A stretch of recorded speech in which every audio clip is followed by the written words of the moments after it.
morning, everybody. Welcome to episode 6 of Coast to Coast College Football Pregame Show. I'm one of your hosts, Bill Shawcross. You can call me Uncle Shally. We have a jam-packed show today. A lot to get through. Not going to be a crazy long opening. We got game recaps. We have a lot of movement in the College Football Eliminator. A lot to talk about there.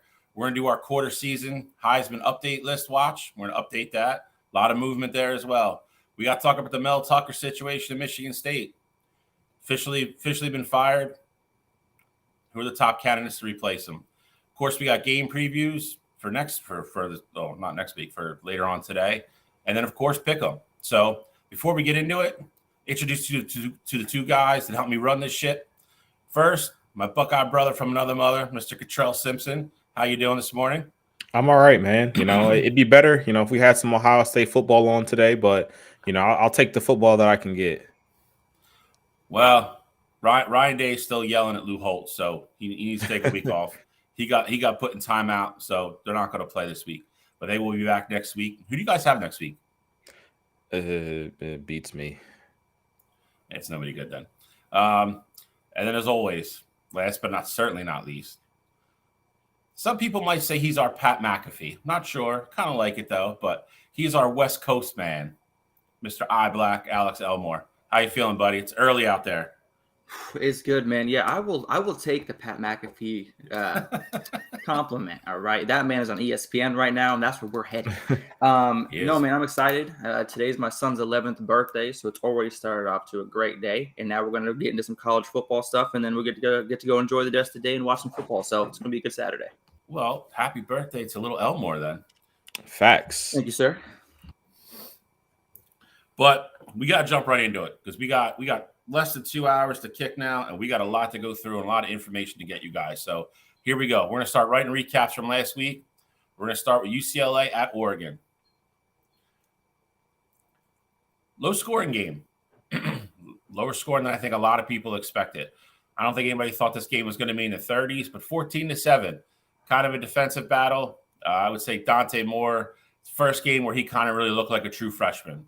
Nate Johnson kind of did what he's been doing, managing the game, not turning the ball over, keeping Utah in it, letting their defense do their thing. Utah comes out with a big win against a big program, 14-7. What do you guys think? I mean, for me, I think this game was one that I really wasn't expecting to go like this. Obviously, Utah, they play well, and the strength of that team right now is definitely their defense, with Cam Rising being out. But I wasn't expecting Dante Moore to struggle as much as he did. Now, obviously, Utah is a tough place to play. That's definitely his toughest test so far during his young career. But I wasn't expecting him to necessarily look like that. And, we're going to talk more into it because we'll get into Utah's game from last night. But this was a game where I ultimately thought UCLA was going to win because, I thought the clock was going to eventually strike midnight for that Utah team and just not having the offense to put up points on the board. And you saw it in this game as well. It kind of was that way. They did have a defensive touchdown, so that was ultimately one of their touchdowns.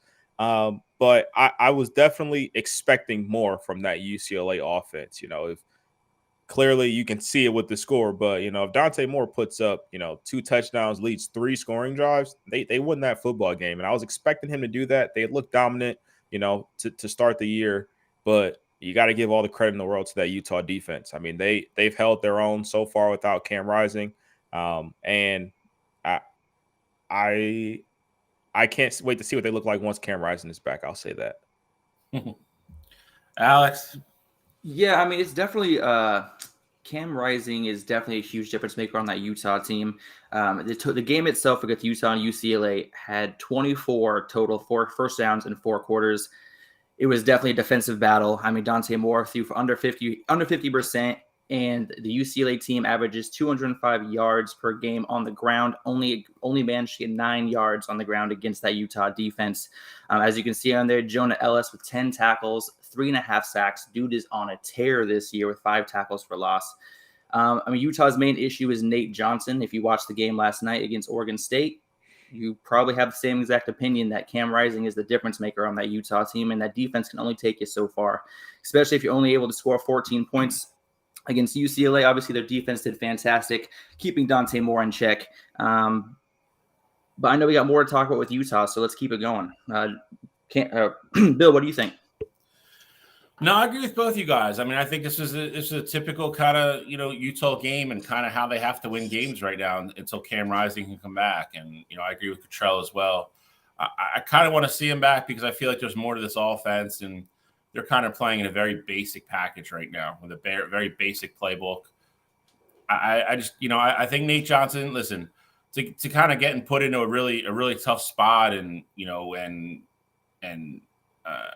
I think they led a lot of people to believe that Cam Rising was going to be back at the beginning of the year. He's done a good job. He's a guy who was probably a year away from realistically playing, and he got them to 4-0. I think you have to tip your cap to the kid, and he came in and did a good job. I just don't think he's there yet to where he's running the full offense, and eventually you're just going to play a team where that's going to catch up to you, and you're going to have to score points, and it could be a little bit of a doomsday to Utah. So we will segue that into Utah played Oregon State last night. Went up to Corvallis. Kind of what we all just talked about kind of happened. It's kind of a little bit of a cheat into the segue, but if you watched the game last night, it's a pretty good game. Another, I would say, lower scoring game than I thought it was going to be. I didn't think it was going to be a game where it was going to be 33-30, but Oregon State had a couple flashes, had a couple big plays. DJ didn't play great. I think he played good enough to win. They ran the ball pretty well. Utah's offense just really sputtered out last night. They lost 21-7 at Oregon State. No Cam Rising again. Nate Johnson struggled pretty bad last night. I think he was like 8 for 23 or something like that. I mean, he's completing like 30% of his passes. Didn't look great. Utah finally falls to Oregon State. We said it all year. Corvallis, not an easy place to play whatsoever. Not a huge stadium, very loud. Fans are right on top of you. And finally caught up to Utah. No Cam Rising. Not sure where they go from here. What did you guys think of the game last night? For me, I just think that the biggest thing was, obviously Nate Johnson didn't play well last night, but to an extent, I mean, it wasn't his fault. He was back there running for his life. It seemed like every play. The Utah offensive line did not hold up at all. And, as much as Nate Johnson struggled, you saw that their backup quarterback come in, struggled as well. And then he got hurt because the Utah line couldn't protect him. And so they had to throw Nate Johnson back out there. And, he was playing hurt too. So, I mean, I think that the biggest thing with Nate Johnson is that he's not going to be the guy to kill you with his arm, at least not yet. And, you kind of saw that in that game with Oregon State, obviously, with the turnovers there. And you could tell that Oregon State was really saying, we're going to send the house at you pretty much every play. We want you to either escape or stay in the pocket and make a play. And they just knew Nate Johnson wasn't going to be capable of doing that. So you mentioned DJ didn't play great. He didn't, but he did enough. And so, you got to give credit to that Oregon State team. Utah now has a loss. Obviously, your heavy hitters and who everybody was expecting to be, the top dogs in this conference are still undefeated. But by getting this win over Utah, that's a huge win for Oregon State. And they're still in the mix to, potentially compete for a Pac-12 championship. Yeah, I mean, I think they are. But if Cam Rising doesn't come back soon, Utah's season is going to be over within the next couple of weeks, in my honest opinion. There's two common factors in Utah's games. When they face good defenses, they can't run the ball. Yesterday against Oregon State, they only had 56 yards on the ground. Their average for the season is 143.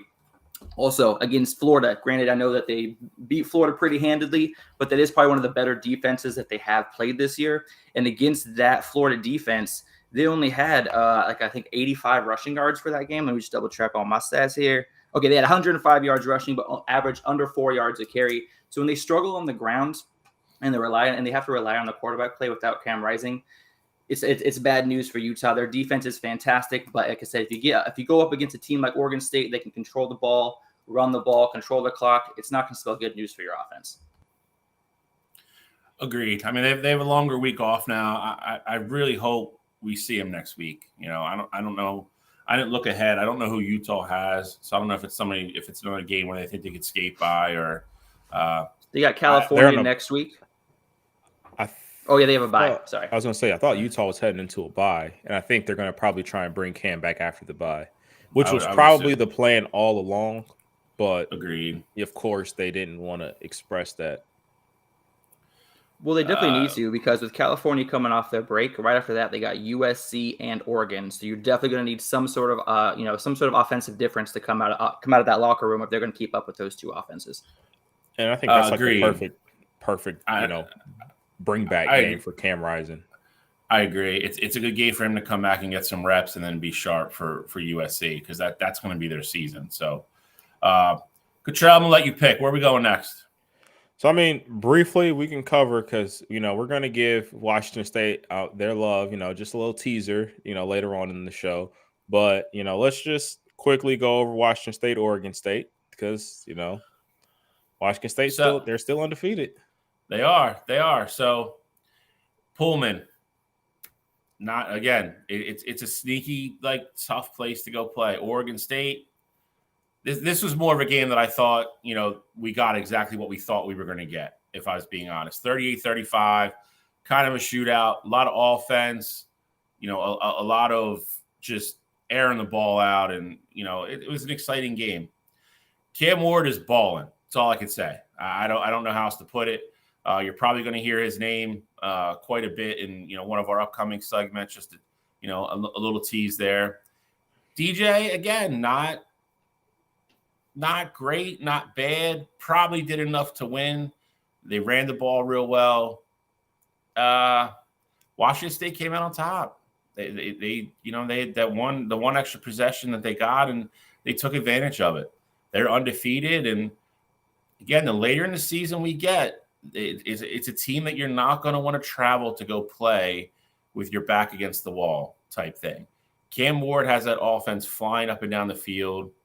They're not playing great defense. They're kind of in the bend but don't break, characterization for defenses. I watched a decent amount of this game, so all I can say, I mean, Cam Ward, that is the thing that stuck out to me. Cam Ward was very, very impressive. What did you guys see? What did you take away from the game? Yeah, for me, I really liked how Oregon State, even though they were down big early, they still stuck to their game plan of keeping the ball on the ground. I mean, they were averaging 6.2 yards per carry. Obviously, DJ wasn't having the best game of his life, but he was doing what he needed to keep him in the game, making some big throws, especially there in the fourth quarter. I really like that Deshaun Fenwick came out of nowhere. Obviously, we're kind of, before the game started, we all kind of had our eyes on Martinez and kind of what he was going to do as far as the run game goes. And even though he did average 4.8 yards per carry, it was nice seeing Deshaun Fenwick to get in the action, with 9.2 yards, per carry, also 3 touchdowns. He really helped him keep him in that game. The one crazy statistic to me, and that worries me about that Oregon State defense, is that Washington State only had to go through third down 9 times in the game, converting 5 of them. They had 27 first downs in the game, but only 9 third downs. That tells me they're getting a lot of large chunk plays at the beginning of each drive, and Oregon State was not able to keep them on third and short, and you could tell that by the high completion percentage of 5 for 9 on third downs. But in that fourth quarter, Washington State, their defense definitely was breaking, not bending, because they gave up 3 straight touchdown drives of over 75 yards, including the Oregon State's last drive was 98 yards to get the game within 3 points. Oregon State's offense is looking fantastic. It took them a little bit longer to kind of catch on away at Washington State and Pullman, but once they did turn on the Jets, they were really making the Washington State defense look silly. Obviously, Cam Ward, we're going to have some time to talk about him later. 404 passing yards, 4 touchdowns. Dude is unreal this year, and I can't wait to get into talking about him a little bit later. I will say, for me, just real quick, this game showed me that we had brought up Cameron Ward earlier in the season. I know we've talked about that Washington State team in the past and just what they've been doing so far in the Pac-12. To me, I think the biggest thing was that Cam Ward was out there, and you saw it every time that he stepped back on the field. No matter what Oregon State was doing, he went out there and did exactly what he had to do because he wasn't going to lose that game. And so got to give all the credit in the world to Karen Ward. I'm glad that, he's now a name that is, on the map, and folks are starting to realize that Washington State team is serious this year. And I know we talked about it. We talked about it last week and even a little bit on Wire to Wire. It is such a travesty that this game wasn't at 10 p.m. Like, you had so many eyes that could have been on Cam Ward and DJ in this game, but everybody was tuned in watching Notre Dame and Ohio State play because they were going directly head to head. So I'm just glad. Hopefully soon, Washington State's gonna, they still got some big games left on their schedule, but Cam Ward's name is now definitely on the map. I think it's. I think Oregon State, we knew was going to be a sneaky good team, especially with DJ transferring in. I don't know. I'm going to be honest. I'm going to give Cottrell his credit here because I think Cottrell talked about Cam Ward more than anybody else that I heard on any platform, and I mean that. I mean the national ones, regional, anything like Cam. I heard Cam Ward's name out of Cottrell's mouth more than anybody else. I think it's just becoming increasingly more unlikely that anybody runs the table in the Pac-12. And I don't mean that any kind of disrespect, Alex. I just think it's, if it was just Oregon, Washington, and USC, I think there's a chance one of those teams beats the other two. But even after that, these teams got to go to Utah. Oregon State's in the mix. Washington State's in the mix. Arizona State aren't great by any means, but both their offenses put up a lot of points. You play them on the wrong night where they're super hot, you could lose there. Cal and Stanford obviously stink, but you gotta find a way to stop Colorado from scoring. You can run over them, but you got Colorado, but it's. I mean, we'll do that. We won't do that game next, but we're gonna get to that game too. The same thing though. Like, if you don't have a dominant defense, they're going to put up points. Like, you're getting into a shootout with them most likely. I think it's a lot to ask for kids to be, on their A game for 8 weeks in a row. And some of these teams might have to do that. So I will say this though, we talked about it on Wire to Wire, but it's, if you get through the Pac-12 with only one loss and you're a conference champion, you're going to go to the college football playoff. The resumes are just going to be too good, but let's not harp on that much too long because we're going to talk about that in a couple of minutes. So let's we'll go where we go next, Cottrell. You're in charge of this train right now. Alabama Ole Miss. This game stunk. I'm just going to be honest with you. It was not. It was not exciting. This ended up being Alabama's and then being Nick Saban coming up with a good game plan and doing what he needed to do to get a win against a ranked team at home. And this was Ole Miss going into a big game and Lane Kiffin and company laying another pile of doo-doo. Jackson Dart, I think his numbers probably even make him look like he played better than he did. Missed a bunch of big throws at big times to get first downs or continue drives. They had every shot to still win this game going into the fourth quarter, and Ole Miss just dropped the ball time after time after time. Jalen Milroe, decent game. I think he looked a little bit better. I think he looked a little bit more comfortable playing within the system, maybe, if you want to say that, if you want to go out on that limb. And McClellan had a great game on the ground, and I think that's what they're going to try to really get back to. Get a running game, take a lot of pressure off Milroe. The more things change, the more they stay the same. Alabama, big home win against a ranked team, helps them stay somewhat alive, going forward, live to see another week. Ole Miss making a move in a couple minutes. And I don't know. What do you got? What do you guys got? This game disappointed to me. Let me get this out of the way because I am super upset right now. All right. I have been high on Ole Miss all season. That's Jackson true. Dart, my darling. Ole Miss is your baby. All right. Man, I don't even know what to say right now. Yes, the game was honestly, it was a really good game. First half, 7-6. Ole Miss was up. I did anticipate Ole Miss coming out in the second half and running the ball with Judkins a lot more than they did. I mean, I don't get how you can have your best offensive weapon only carry the ball 13 times in a game, especially when you're up at halftime against Alabama that's going to try to control the clock and run the ball down your throat. It was pretty obvious that was their game plan from the first whistle. That Alabama was going to beat you on the ground. And Ole Miss did not try to compete with controlling the clock, moving the ball. They just continued to try to throw the ball. And Jackson Dart didn't throw one touchdown pass, only averaged 7 yards per completion. I'm honestly extremely disappointed, and it's going to be really sad for me when you move Ole Miss from the contenders to the pretenders. Yeah, I mean, this game, I will say the one thing that kind of surprised me in this one is that obviously with this being, Jalen Milroe's first game really back, under center for that team after getting benched, he came out and I will say he looked good. Like, obviously he had turnover, but outside of that, like he actually looked pretty good in this game. He wasn't throwing the ball downfield and, taking the top off that Ole Miss defense, but he was playing mistake-free football, and that's what you want to see out of him.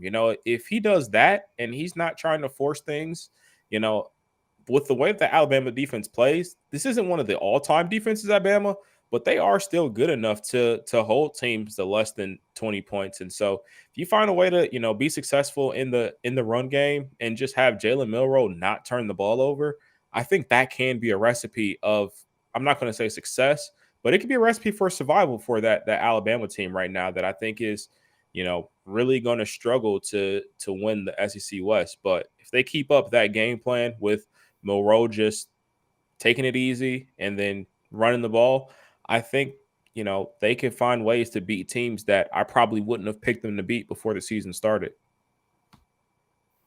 And Bill, before you go there, I'm still nervous about this Alabama team. Obviously, they seem to have found their identity a little bit with that running game, but it still makes me a little nervous, the fact that they only trusted Miller to throw the ball 21 times, especially down after the first half. They ran the ball 45 versus 21 pass attempts. That is not a recipe. Go ahead, Bill. It's not, but at the same time, it's kind of what Nick Saban has always wanted to do. It's just he's the last 4 or 5 years, he's just had quarterbacks that were a little bit more competent and further along, and he's had just top 10 pick after top 10 pick at wide receiver outside. So they've kind of thrown the ball more. To Cottrell's point, like this game plan, the style that they're going to play, they continue to bring Milroe along. It's going to keep them afloat in the SEC West. It's going to give them a chance to continue to get better throughout the year, and then maybe make the Hail Mary chance of trying to beat, they're going to have to beat LSU late, and then they'll have the, if they win that, they'll probably have the chance to go up against Georgia and see if they can pull off an upset. But this is what Nick Saban's going to want to do for now. They're going to try to take as much pressure off Milroe as possible, keep him comfortable, keep him from making the big mistake, run the ball, play really good defense. This defense is coming along quick. I mean, I will say that they're starting to look like an Alabama defense quickly. So it's going to keep them in games.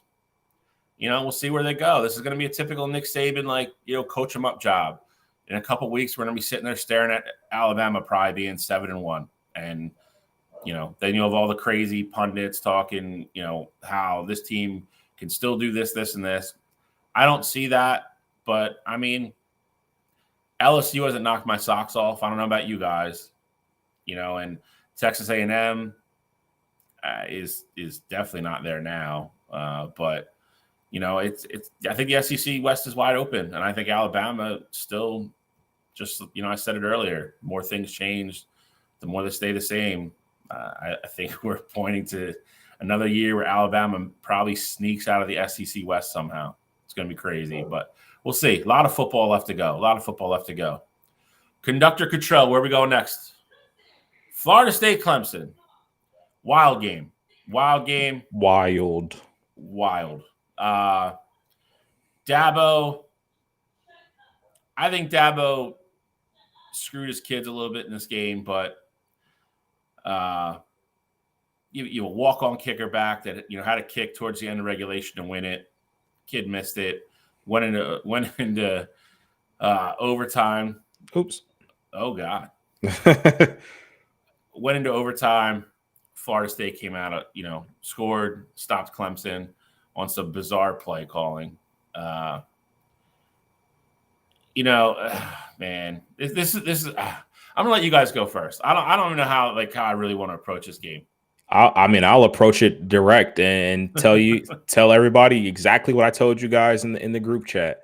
Dabo Swinney coached like a rookie coach. Like there's no other way to put it. He coached scared, he coached cowardly, and it ultimately cost his guys the game here. Now, obviously, Cade Klubnik getting the forced fumble on the sack and Florida State going to score. That was a huge, momentum shift, huge change in the game.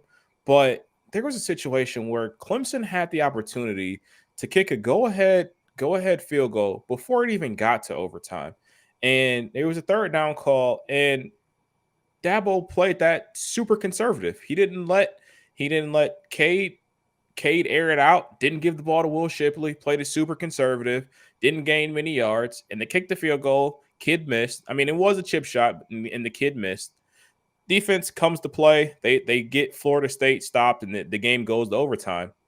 And in overtime, you are on 3rd and 1 and 4th and 1, and you don't give the ball to Will Shipley. I just don't understand what you're doing in that game. Will Shipley is clearly your best player, and taking the ball out of his hands there just doesn't make sense. If there's anybody on the entire Clemson roster to get me 1 yard, it's going to be Will Shipley. I mean, he's been their bright spot in these last couple years of essentially failure, and Dabo decides not to give him the ball. And it just seemed very uncharacteristic. The way he played his timeouts in certain situations just didn't seem like Dabo. And I thought he was coaching scared and pretty cowardly in that one. So I think he cost his team the chance to potentially make up some ground and in their season still be alive. At this point, they are dead in the water. Man, did you guys see the story about that kicker? Like before he went out to kick that potential game-winning field goal, they were talking about him, about how he was on the team for 4 years, only kicked the ball like twice, and then he left the team to focus on studies, finishing his graduate program. And Dabo calls him and says, "Hey, our kickers are terrible. Come out and kick for us." Honestly, it set it up for a Hollywood moment. I was like, this kid's going to win the game. This could be the biggest story of the week. And then he shanked the 29-yarder, and I was shocked. I was like, they literally Hollywood couldn't have wrote it any better, and the kid missed it. I felt super bad for him. But I digress. Back to the game. I mean, Clemson had 429 yards. Florida State only had 311. Florida State is lucky to not be being moved over to the Pretender side this week. That game should have been Clemson's. I mean, they dominated the whole game. Up until that fourth quarter, I didn't really see a lot of life from Florida State. Keon Coleman came through with the overtime catch, which is one of the best catches of the game. Keon Coleman is a stud, and I can't wait to see him on Sundays. And Cade Klubnik's third quarter fumble changed the whole momentum, just like Cottrell said. I was watching live when that play happened. I actually just went back to the game as he was being sacked and ball was popping out, and I didn't turn the game off the rest of the way because that game was definitely an intense one. But I'm not impressed by Florida State. At the beginning of the year, I was like Florida State all the way to go into the college football playoff. After this last game, playing against a much weaker Clemson team, I don't really know what to think about Florida State right now, and so I'm going to have to watch a couple more games to really make up my mind on them. I think the strength of Florida State's team is obviously their offense. Jordan Travis, we're going to talk about him in a couple minutes. Keon Coleman's been a godsend for them transferring in from Michigan State. Their defense, though, I think, is you're starting to see. When we previewed them in the beginning of the year, they had a decent defensive line, which they do. Their back seven is not strong, and you're starting to see teams poke holes in that. And I think eventually they're going to play somebody that's going to consistently throw the ball against them and then run off of that, and I think Florida State's in trouble. I don't know if that team's in the ACC. That's the problem. If they can survive, keep surviving, getting W's. And listen, I know this isn't a Clemson team from 5 years ago by any means. Don't get me wrong. Going into Clemson against, a pretty good defense, their defense is still very good. Coming out with an overtime win, still not a bad win. It's a W you'd like to have every year. So I know Clemson's a little bit down this year. It's still a big win for Florida State. Clemson's not going to be ranked. They're not going to be ranked for a while, if at all, depending on how the rest of their season goes. At the end of the season, though, on the resume, it's still going to pop out to you. It's still going to look good. So it's a big win for Florida State. I don't think they are a shoo-in or maybe have looked consistently as good as some of the other teams. And I think you can make that argument. But that being said, they have two really big wins now. So they're fourth in the polls, and I think they're going to stay there for a while until they slip up. So, but ACC is it's. I would say this: I think the ACC race is going to end up being completely different than most of us thought. And it's shaping up to be a little bit more interesting than I think a lot of us thought. So that's always good as well. So we'll see how this plays out down the road in the next couple of weeks. I think we're doing Penn State, Iowa next. Jeez. Spoiled the intrigue there. Yeah. Iowa stinks. Let's just get this out of the way. Penn State did what they had to do. Played good defense. Ran the ball. Drew Aller looked great. Not a bunch of yards, 4 touchdown passes, though. They were very selective when they took their shots. Cade McNamara should probably focus more on getting completing a pass to somebody on his team, and preferably a wide receiver, rather than throwing shade at maybe ex-teammates or the program he came from before. Because you went out and got beat 31-0 and got embarrassed. 5 of 14, 42 yards. That's a bad high school game for a bad high school quarterback. 6 fumbles. Penn State recovered 4 of them. Very just dominant win. I don't think we'd spend too much time on this game. Penn State looked great. They got another 2 games. Then they go to Columbus, and we see what's what. So, again, Penn State, whiteout game, did what they had to do. All facets of the game, dominated Iowa.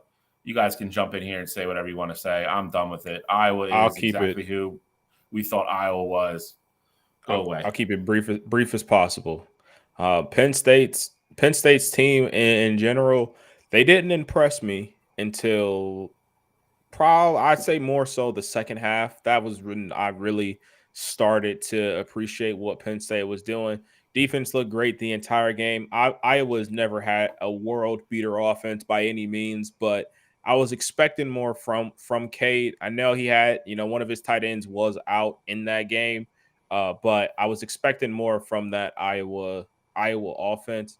And I mean, Penn State, I think, this was kind of one of those games. I'm not going to say that really puts that Penn State team on the map because they were already there, but beating a conference opponent in Iowa who, before the season, people thought might, make it to Big Ten championship game, and they still might have that opportunity as well. But putting up 31 and keeping that game a shutout, I think it's going to build confidence, if nothing else, in that Penn State team.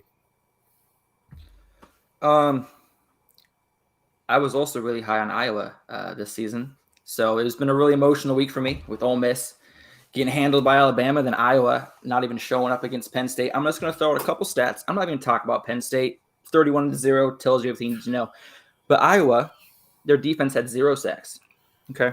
They had four first downs the entire game.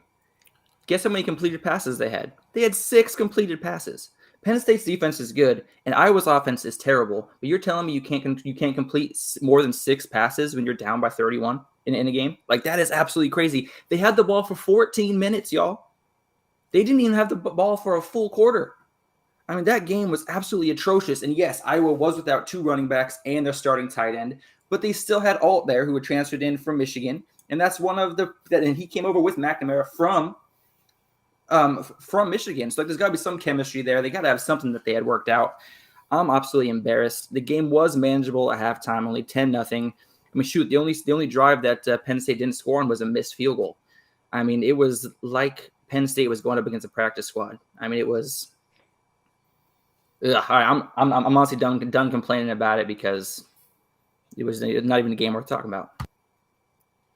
Iowa's got a lot to fix, and they better do it quick. I don't know when they have Wisconsin. That game's got to be coming up soon. So, but we're going to go to the 2 main events now. We're going to start up in Autzen Stadium. Oregon 42, Colorado 6. Got to tell you, this is one of those games. There's a lot of hype around it. I think a lot of us thought it was going to be closer than this. I hate to say it because I don't like saying this. in terms of living up to the hype, this game was a dud. This game, it was very evident very early how this game was going to go. Oregon came out on fire. Colorado looked like a deer in headlights. Not saying they weren't ready. I just think Oregon just came out executing everything perfectly on both sides of the ball. Colorado just kind of got hit by a truck and didn't know what happened to them, and they really could just never get into the game. Shorter Sanders is running for his life all game. Leads Division I in sacks now. The kid's getting just brutalized behind that patchwork offensive line they have in front of them. And Bo Nix looked incredible. He had that offense. They ran up tempo, threw the ball, ran the ball whenever they wanted to. They dominated. It's the first word that comes to mind, and if you watch the game, that's what you're going to see. Alex, I'm going to let you go first on this because these are your boys. I don't want to steal too much of your thunder. I know you're happy with the outcome. I know you're happy with the score. I know you guys, not clicks. What do you think? Honestly, that pregame speech got me pumped. I was ready to throw on the shoulder pads at the house, ready to go down to Eugene and play myself. But in all realisticness, the game 6-40, 42-6 wasn't really in question. I was surprised on the fact that Colorado only did score 6 points. I did expect them to put up a little bit of a fight. In our picks last week, I did have them covering that 21 or 20.5 point spread that they needed to cover. I thought the game would be more like 42-28. Oregon's defense looked good. I mean, total domination, 522 yards versus 199 yards for Colorado, who didn't even put up 200 total yards of offense after averaging over 500 the first 3 weeks of the season. Oregon had 7 sacks. Earlier in the season, one of my main complaints was that Oregon's defense was not getting to the quarterback and applying pressure. That is no longer a concern of mine. 7 sacks. I think he had like 50%. He was pressured on 50% of his snaps, as I believe the statistic I saw online yesterday. I mean, that is absolutely incredible. Like I said, the Ducks outgained them by 300 yards. They had 30 first downs to 15.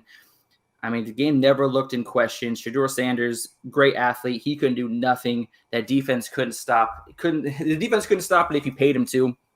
I mean, I don't really know how to harp on this game anymore. I mean, the game should have been probably, I'd say 70-6, but after Whittington got hurt in this third quarter, they kind of pulled back the reins. It didn't look like Dan Lanning wanted to stop scoring at all after he talked to the press at halftime. He said that they were not done.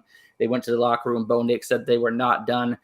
They scored quickly after the half, and then when Whittington went down, they kind of pulled back the reins. You don't want to have any of your players hurt, especially in a game that was as one-sided as this. So I was really happy with what I saw. And for me, I think Oregon offensively looked exactly how I was expecting them to. I didn't think Colorado would have any answer for Bo Nix in the air, and I knew they wouldn't have any answers for that Oregon, Ducks team on the ground either. But on the flip side of it, that Oregon defense came to play. And I think just seeing them play against, other teams so far, specifically that Texas Tech game, Texas Tech didn't necessarily do like a great job of just dominating that Oregon defense. But seeing how they were able to move the ball, I was expecting more out of Colorado, especially in this game. And, with all the talk beforehand, I have no issues with it. I know we haven't addressed it yet. I have no issues with, what the Colorado players were saying. And I have no issues with what Dan Lanning said in the locker room. I know there's been some controversy, surrounding and things like that. But in college football, you go to any environment like this, a conference game that's at stake against 2 undefeated, ranked teams, the emotions are going to run high, and nothing was said was disrespectful. Talking about, kicking players' ass on the field, like between those players on the field, that gets said at every college football game. So I have no issues there. But I want to give credit to Oregon because they didn't let any of the distractions, confuse their play on the field. Everybody went out there and they followed their game plan to the T. And for Colorado, this was the first game where not only did they look human, they looked completely lost without Travis Hunter. And even if Travis Hunter was playing, that game wouldn't have been much closer. It might have been 35-6, maybe 35-10. at best. So you got to give all the credit to the Ducks out there in Oregon taking care of their home field. Gene's in the comments. We got a couple guys in the comments stomping on the O. Yeah. I mean, I don't. That stuff I don't like. The stuff you want to talk pregame when you're running by each other and you get your team fired up that way. I'm all for that. I've never been a big proponent of going on an opponent's field and kind of going after their trademark thing. And that, not a fan of it either. Yeah, that's a different level to me. I think that boils down into going into somebody's home and disrespecting their house type thing. You want to go into somebody's house and disrespect them, beat them on the scoreboard, take your win, talk whatever trash you want, and roll out. Going in and kind of trying to, do something to the field or something like that. That's not my thing. I'm old school that way. That's not my type deal. But 42-6 is a pretty definitive answer to that. So,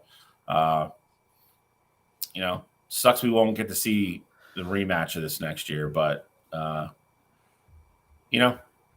it's I think it kind of puts, in my opinion, it puts both teams more succinctly in a place of where I think most people kind of really thought they were. Oregon is no doubt a top 10 team. I think Colorado is going to be very entertaining. I think they're going to probably be able to beat a lot of the middle of the road teams and teams they should beat. I don't think they're going to be able to beat anybody that's considered elite in the Pac-12. And I think that's fair. And I still think that puts Colorado ahead of where a lot of people thought they were going to be. I said it week 1 when we did the show, there's a lot of people saying Colorado's win total should be 2.5 or even 1.5.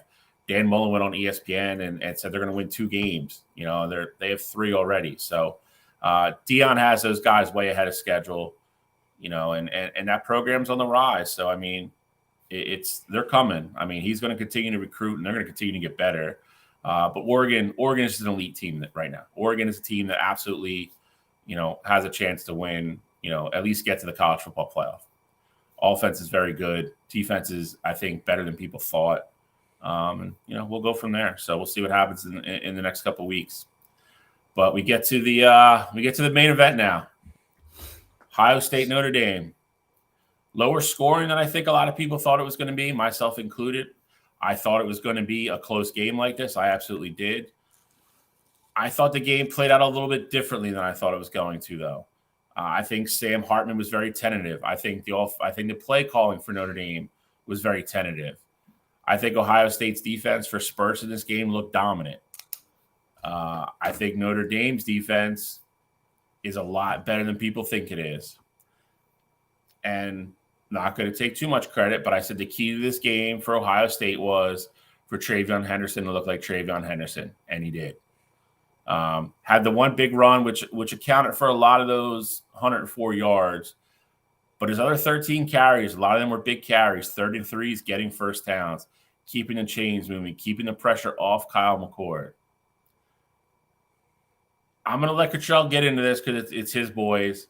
The last 2 drives of the game were the most exciting parts of the game, which it was just kind of like a really, really big drawn out tease.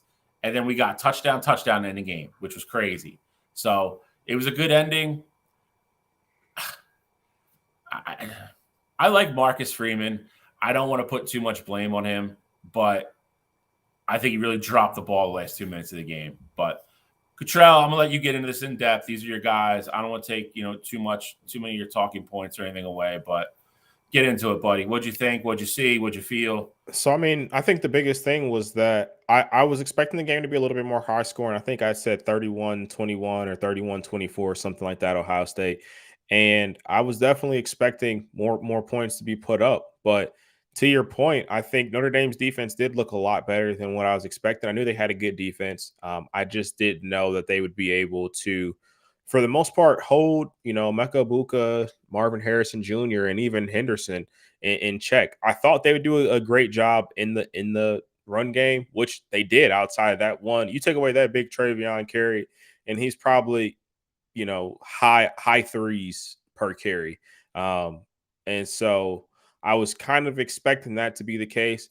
On the other side of the ball, I definitely had my question marks with Ohio State's defense. I knew they'd be able to stop Estime. I knew he wouldn't be able to hit his normal averages.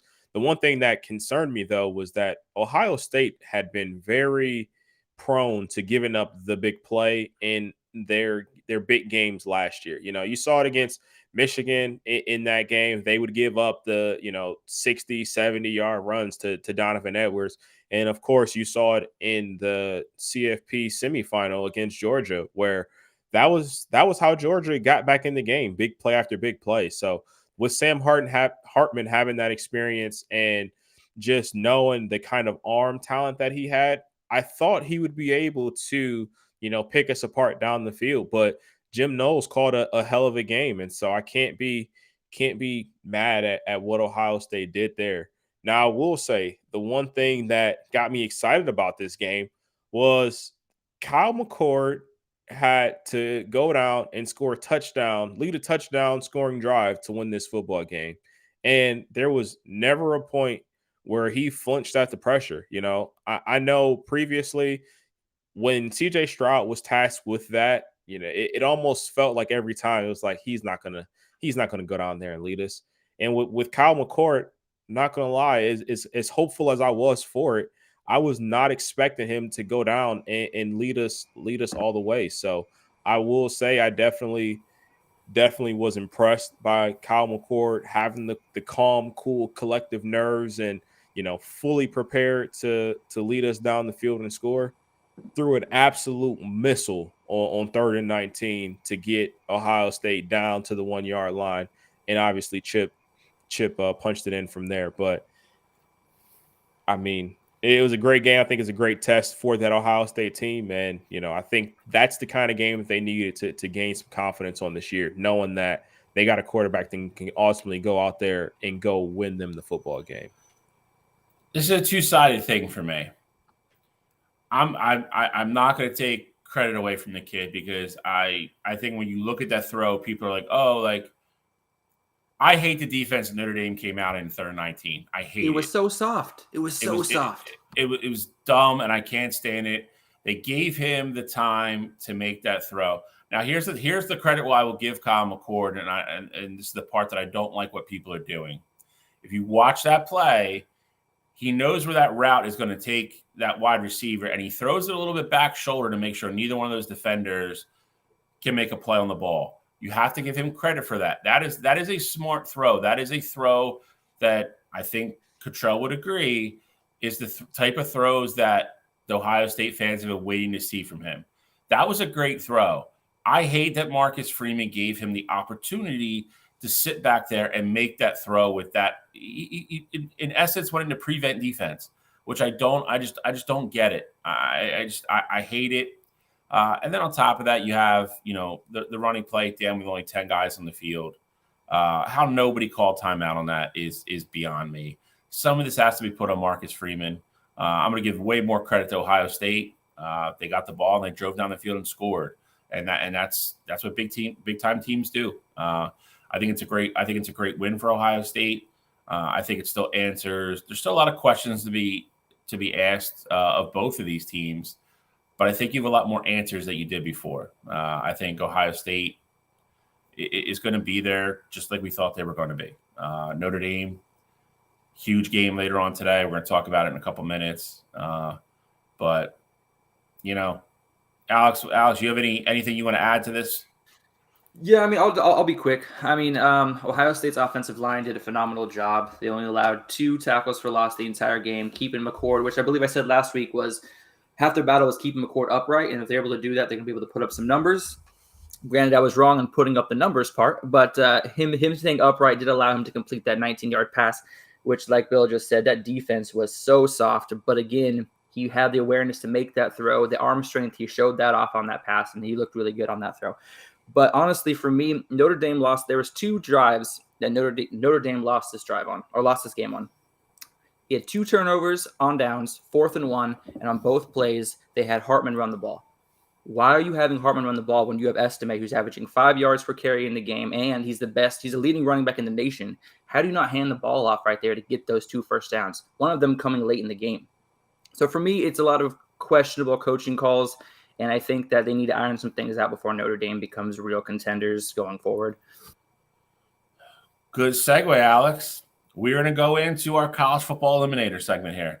We're going to bring the graphic up, and a lot of movement this week. A lot of movement. We might have some newcomers too. All right, so here we go. So on the left, you see North Carolina has snuck in there. They're still undefeated. Duke is there now.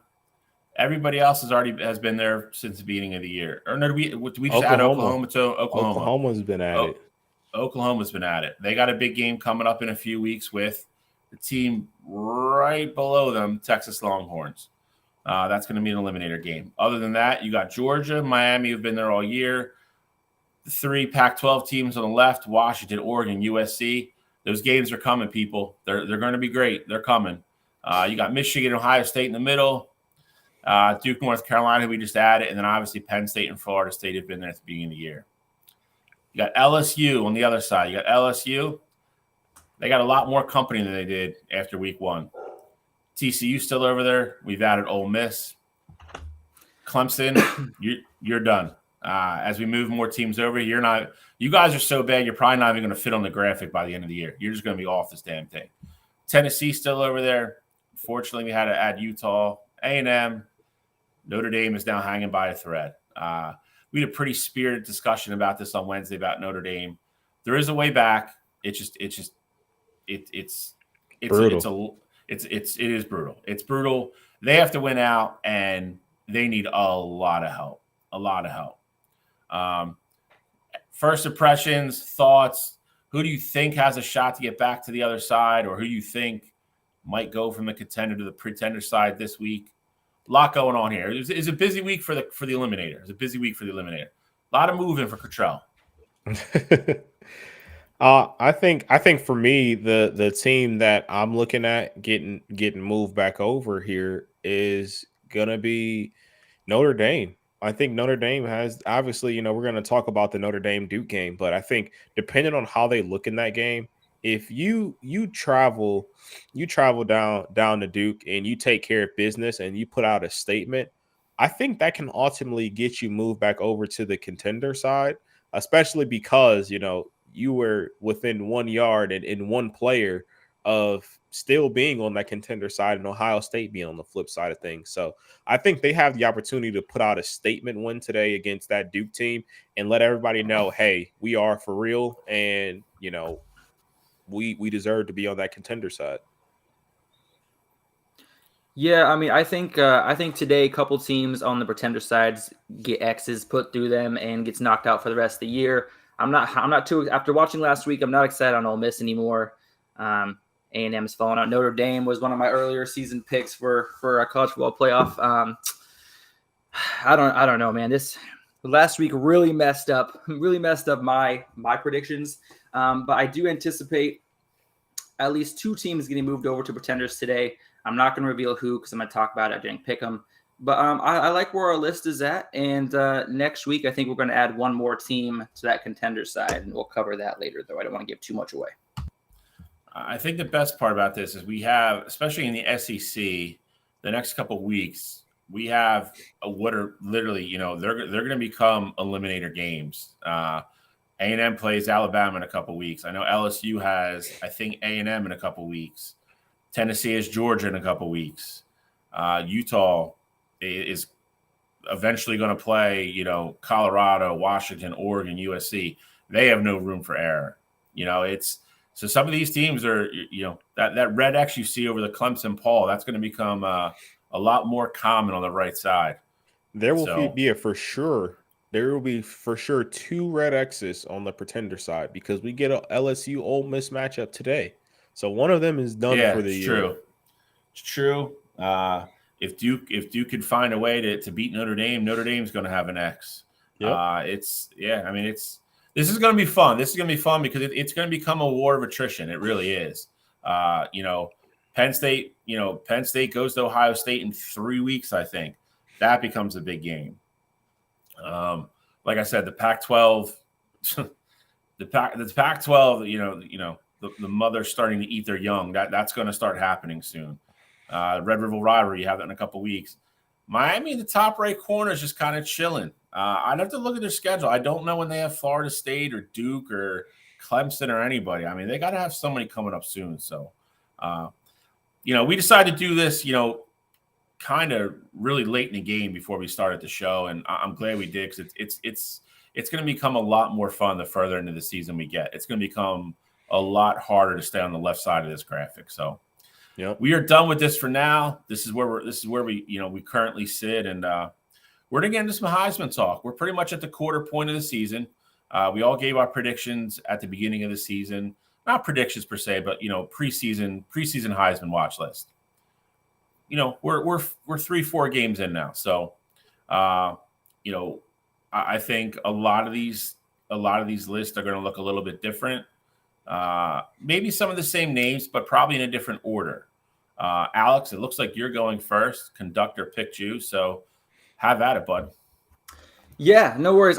My list honestly hasn't changed too much. Just a little bit of shuffling. From week 1, or should I say week 0, I've had Michael Penix Jr. Absolutely, taking over the Heisman this year, and he has not changed that spot. I don't think anybody could argue with me putting him at 1 right now with the way he's been playing. Bo Nix, his stats aren't the greatest, but he hasn't had a game besides against Texas Tech where he's played a full game, so we can't really look at his stats too much. But he does have that signature comeback against Texas Tech, down by 14, and then the absolute dominance on national TV against millions of people against Colorado this last week, which I think that exposure to the media jumps him up above Caleb Williams right now. Obviously, Caleb Williams is defending Heisman winner. He's been playing fantastic all year. Still no turnovers. Colorado did force Bo Nix to have his first interception last week, so we'll see if Colorado is able to make some turnover magic happen this week as well. Jaden Daniels I've been high on since the beginning of the season. After their loss to Florida State, I kind of took a couple of steps back from him. But honestly, right now, I don't know if there's an offense in the country hotter right now than LSU. They've been absolutely dominating the last few weeks, and I expect them to continue dominating all the way to the college football playoff. You heard it here first. And then Cameron Ward. We just talked about him a little bit ago with the Washington State-Oregon State game. Dude is throwing up mad numbers, 400 yards a game. His offensive weapons are absolutely unrealistic how good they are. Their defense is going to be what holds them back from the college football playoff. But as long as they can win a couple games and being contenders in that Pac-12 title hunt towards the last couple weeks of the season, I think he's going to get a lot of headway going into the Heisman voting. But I do think, and my big take here is that a Pac-12 quarterback will win the Heisman, and you can tell my opinion by 4 of my 5 are Pac-12 quarterbacks. Yeah, I mean, and you've been consistent with that throughout the year so far, even before the season started. So definitely got to give you all the credit in the world there. Those Pac-12 quarterbacks are representing. All right, so I think my list is actually next here, and you'll see some similar names. You'll also see you see one different name here, and I'm going to start off go 5-1. Caleb Williams is having an absolutely phenomenal year, and with his numbers alone, in all honesty, he probably should be 2. The kid won the award last year, so he has to put up ridiculous numbers for him to win the award again this year. Number 4 for me, I got Bo Nix. Alex already talked about him. He had the performance last week against that Colorado team, and probably, deserves to be higher than where Shedeur is at. But the other thing is that when you look at it from a number standpoint, Shedeur's got more yards. He has the same 1 interception, and they have the same amount of touchdowns at this point. So I do think, Shedeur is getting more love than he should at this point because of the hype around Colorado and things like that. I think there's a feel good with them. Everybody's on prime. Could Bo Nix be at 3 and Shedeur be at 4? 100%. I think these guys are interchangeable here. And, Bo Nix did just win the head-to-head matchup. If I could change one thing, I probably would change that. I probably have Bo at 3 and Shedeur at 4. But I think those two guys, numbers-wise, they're so tight. I gave the edge to Shedeur because he does have a few more yards, and that's not Bo's fault because, to Alex's point, Bo really hasn't had the opportunity to play in full games. But I just think Shedeur has the slight numbers advantage there. Number 2 for me, I got Cameron Ward. Cam Ward has been playing absolutely out of his mind so far, and I think the performance last week that he put up against that Oregon State team really did it for me. I mean, Cam Ward was a guy we talked about leading that Washington State team in obviously passing, but also in rushing at that point. And so Cam Ward's a guy who is, I think his name should be put on the map, and he would be my favorite had it not been for that guy in charge of the Washington Huskies team. Michael Penix Jr. has been playing absolutely out of his mind. Washington hasn't had a game that's close yet. They look otherworldly. O'Dunes is there in their receiving core. He's looked absolutely incredible so far as well. I think right now Michael Penix Jr. is starting to run away with the Heisman.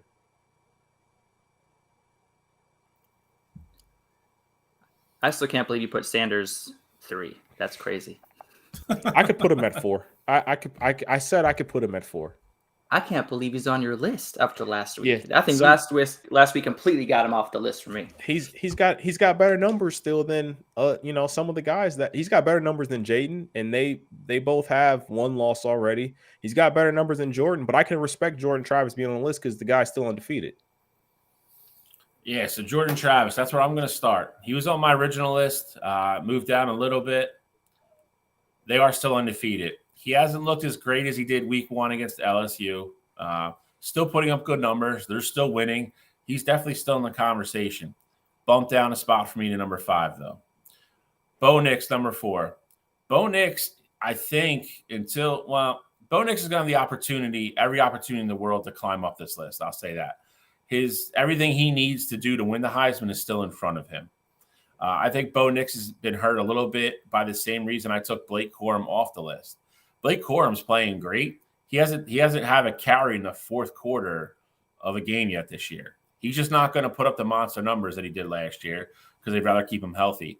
Bo Nix and Oregon are blowing everybody out. He's not playing deep into these games. It's probably taken away from his numbers a little bit. That being said, he's right in the thick of this. I think there's a difference. I think there's a decent-sized gap between Bo Nix and Jordan Travis right now, and then everybody ahead of him. Number 3, I have Caleb Williams. Went up one spot for me. The difficult part of this is what I said when I originally put him on my list. Cottrell hit it right on the head. His numbers are actually slightly above last year's pace. I don't think they're going to be able to be that far ahead at the end of the year for him to seriously have consideration to win this award again. It's only been done once. It is so hard to win the Heisman back-to-back years. He almost has to do something incredible or, otherworldly to repeat as champion. I think if USC can go undefeated somehow, make the college football playoff, and his numbers are better than they were last year, then I think he might be a slam dunk to win the award. That's a lot of big ifs, though. So he's got to keep playing well. USC's got to keep winning football games and winning big games against ranked people nonetheless. I think he stays on this list. Number 2, Cam Ward. I think this is going to be everybody's sentimental, kind of like, David versus Goliath pick. I think Washington State has to keep winning football games because his numbers alone will keep him in this race. He's playing out of his mind. He's got that team looking better than they have probably in a decade. He is playing great football. They have to keep beating the teams that they're supposed to beat, and then they probably have to have an upset somewhere. I think if week 7 or week 8, if Washington State is undefeated, only has one loss, but somehow they beat a Utah or they beat an Oregon or they beat Washington or beat USC, I think he's going to start getting serious, consideration behind his run then. But until then, this is kind of a one-guy race right now. If Michael Penix Jr. stays upright, Washington keeps winning, I think he is. I think he's running away from the award right now. I agree with Cottrell. I agree with Alex. I think he's the man to beat right now. He's putting up just otherworldly numbers right now. Washington looks incredible. He's the hot name. He's absolutely going to be the guy that if you want to win the Heisman, you have to catch him and you got to pass him. So I think Michael Penix is a definitive number 1 in the Heisman race right now.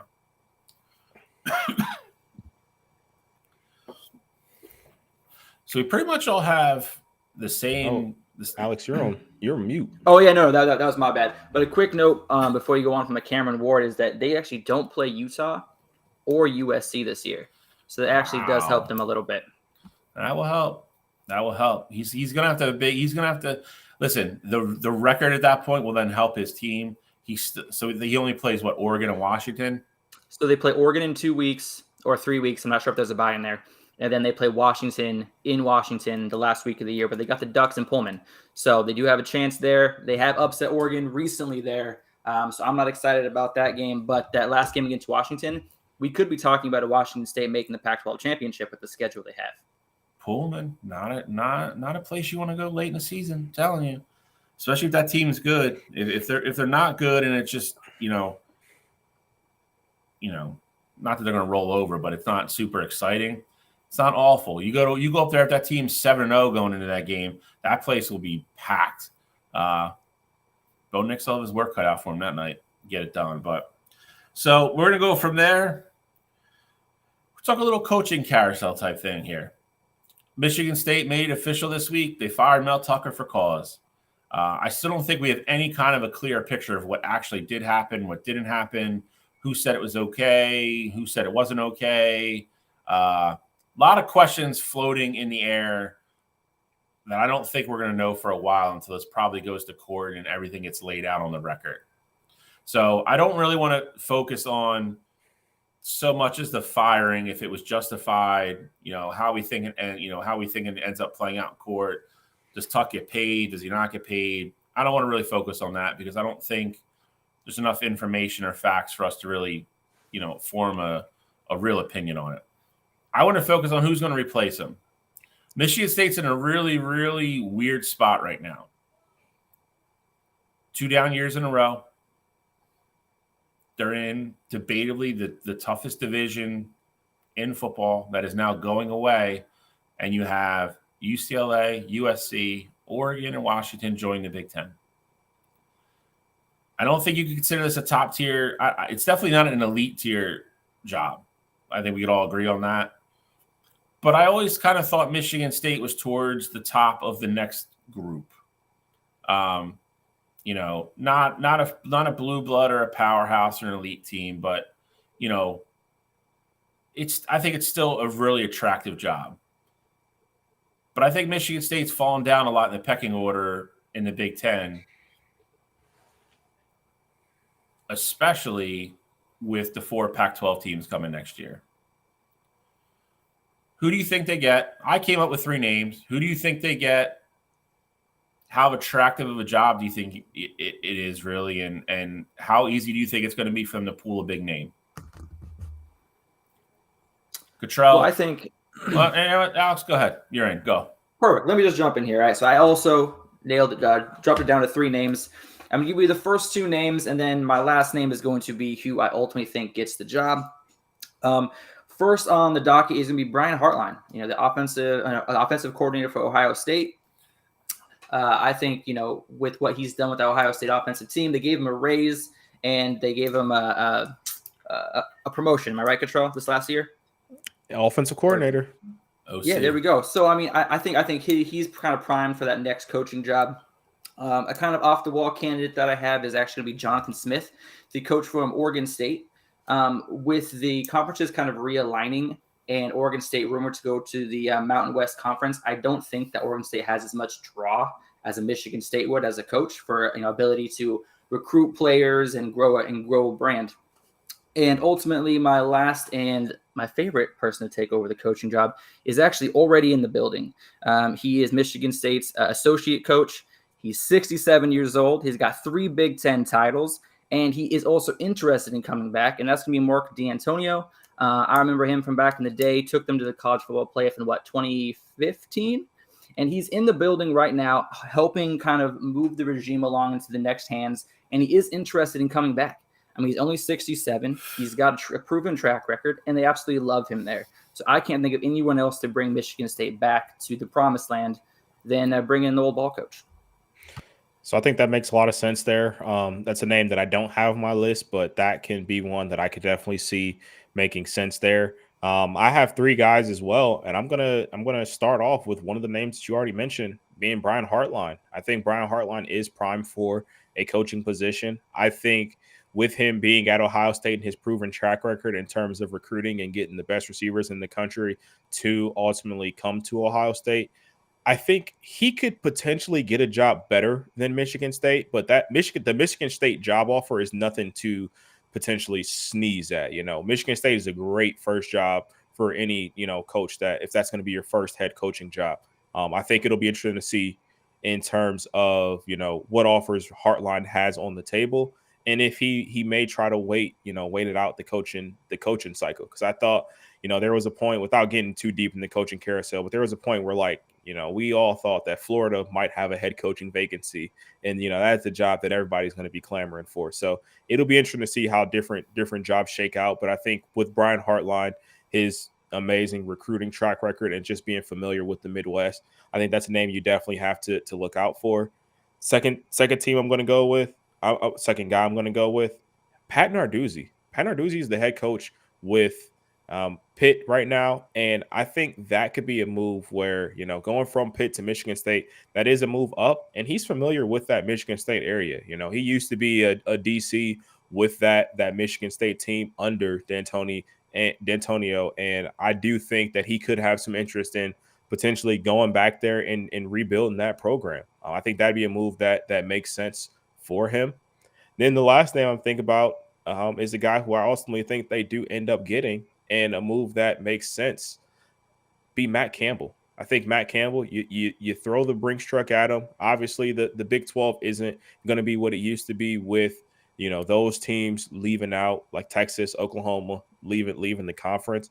I think for Matt Campbell, he is familiar with that Midwest area, being a guy that used to coach at Bowling Green and coach at Toledo. He knows how to recruit in that area, and he has, strong Ohio ties. And I think in terms of recruiting, he'd be a great person to, steal a lot of the recruits out of Ohio and bring them to Michigan State. And so I think Matt Campbell's a guy, you want to bring in a name that attracts other people and that'll attract recruits and be able to turn that team around quickly. So I ultimately think they go out and they try to get Matt Campbell away from Iowa State. All right. I like some of the names you guys have both said. The Matt Campbell name, I think, has cooled down a little bit because of what's going on with that program, and also just, after they lost Breece Hall and that senior class, they haven't looked the same. I think it would be a really good reset for Matt Campbell. I think he's probably one of the names that gets listed. Hartline, I think, is the top of everybody's list. I think they'll definitely call him. I kind of agree with Cottrell in the sense that I think Michigan State is a good job. I can't see Hartline going from Ohio State to Michigan State, just in terms of staying in the Big Ten. And I also think he can get a better job. And I think it boils down to how long he wants to wait to get a job. I thought the Cincinnati job would have been great for him last year because of his recruiting track record in that area. But ultimately, he took the bump and stayed and took the money and, the promotion at Ohio State. So I think if he balked at Cincinnati, I don't know how much higher up the list Michigan State is from Cincinnati, I guess is my point. So I don't know if he jumps at that. But to Cottrell's other point, it is a big school in the Big Ten. So, I mean, I don't know how many other jobs to be your first head coaching job, how many better opportunities are going to be out there. So I will say this. I don't have Hartline on my list because my gut is he doesn't leave to go to a Big Ten school, or right away anyway.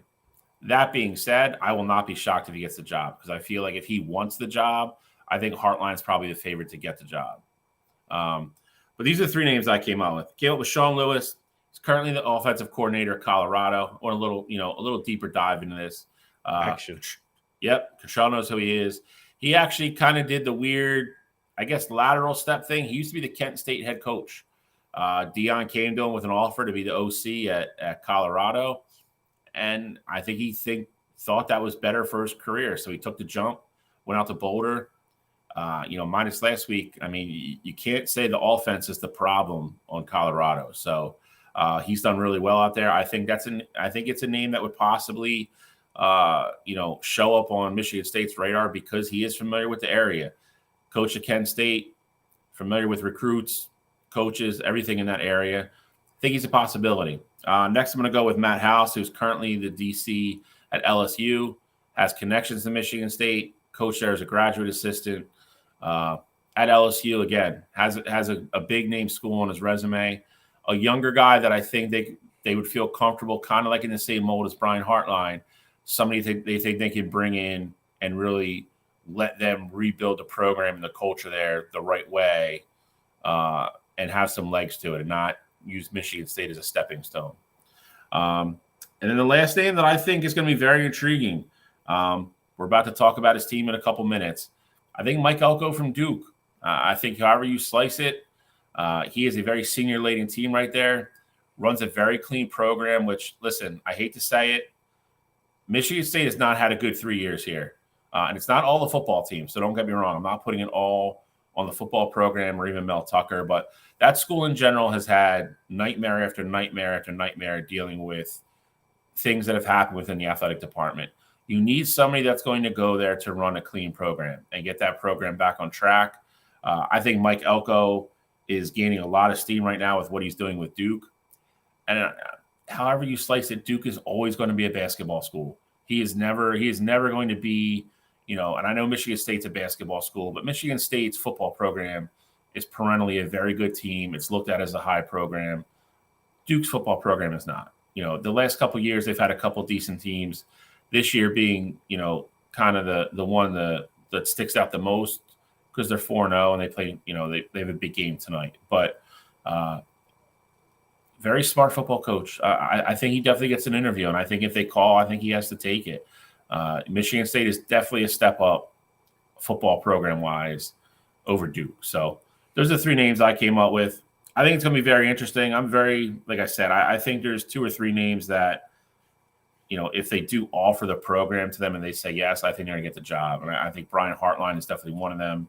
And then we'll see. I mean, it's, they might go super young. Maybe they give the guy that's there an interim another year until they feel comfortable going with somebody else. Who knows? But they're going to have to make up their mind soon because you have to have somebody. Yep, you have to have somebody in place for recruiting, especially early signing period in January. You have to have somebody that's on the ground, ready to hit the ground running and keep guys that are already committed there and try to start stealing guys from other places. So Michigan State's got their work cut out for them for sure. So that's how we all feel about Mel Tucker. Like I said, I've gotten a bunch of messages about the whole situation, how we feel about it. I don't want to put anything out in the universe that's on record saying one thing because we don't know the facts. I promise you, once it all comes out, we'll talk about it on the show. Because I know Cottrell kind of already feels one way about it. I'm a little bit different. I'm not sure how Alex feels about it. But between the three of us, none of us have anywhere close to what actually happened yet. And once we have a better idea of that, we will talk about it, I promise. So that's the only reason we've kind of skipped over it the last couple of weeks. I've gotten a bunch of messages on it. Let's do one thing to watch for real quick, and then we're going right into previews. Cottrell, I don't know how you want to handle this because I didn't know you guys were off this week till right before the show. So I guess, I don't know. The floor is open to you. Just say you can talk about whatever you like to talk about on Ohio State's bye week. Maybe how Ryan Day is maybe a little thin skinned. I don't know. I don't know what you want to talk about.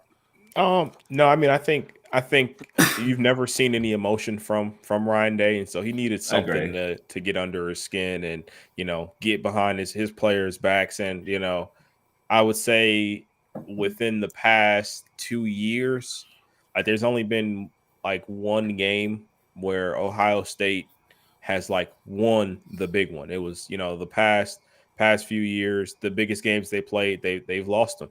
Michigan twice. You lost to Georgia in the college football playoff. So I think it's good that he showed that emotion there. I guess the one thing that I will talk about now, since Ohio State's on the bye, there's not really much to go over there.